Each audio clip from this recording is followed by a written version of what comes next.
Les petits détails des œuvres du cours de CAA, bienvenue dans Aviez-vous remarqué? Malala, jeune militante pakistanaise, symbole de la lutte pour le droit des femmes et de l'éducation des filles, elle mène également un combat contre les talibans, et c'est en 2015 qu'elle nous le fait savoir, notamment avec cette citation: avec des armes, vous pouvez tuer des terroristes, avec l'éducation, vous pouvez tuer le terrorisme. Avant d'analyser plus en détail cette image, il faut d'abord contextualiser les événements. Malala naît dans un village situé au Pakistan, là où les talibans ne voulaient pas qu'une fille fréquente l'école. À 11 ans seulement, elle témoigne contre la violence de ces derniers, et son journal intitulé Journal d'une écolière pakistanaise a été publié sur le site de BBC News. C'est ainsi qu'un an plus tard, les talibans tentent de l'assassiner à la sortie de l'école en lui tirant une balle dans la tête. Mais elle survécut miraculeusement et a dû passer un an dans plusieurs hôpitaux pour se faire soigner. Une fois rétablie, elle continua sa lutte contre les talibans, que ce soit à travers son livre Moi, Malala, je lutte pour l'éducation et je résiste aux talibans, ou encore par la citation dont il est question dans cette vidéo. Elle reçut ainsi plusieurs prix entre 2013 et 2015, comme notamment le prix Nobel de la paix en 2014.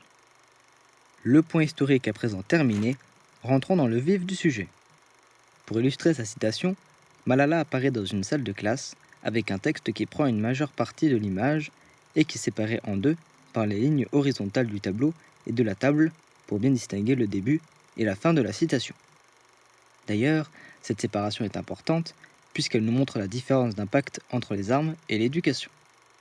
On pourra remarquer que les armes est employée au pluriel et agit sur quelque chose de pluriel, mais qui ne représente qu'une partie du terrorisme, alors que l'éducation est au singulier et agit sur quelque chose de singulier, mais qui cette fois-ci est bel et bien le terrorisme.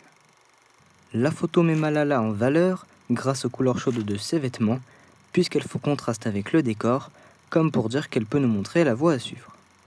De plus, elle est assise sur une chaise de classe et a à côté d'elle un bureau vide, ce qui nous ferait croire qu'elle joue le rôle de la maîtresse qui attend l'élève qui mettra fin à ce terrorisme. Et elle s'adresse directement aux spectateurs, puisque son regard est tourné vers nous.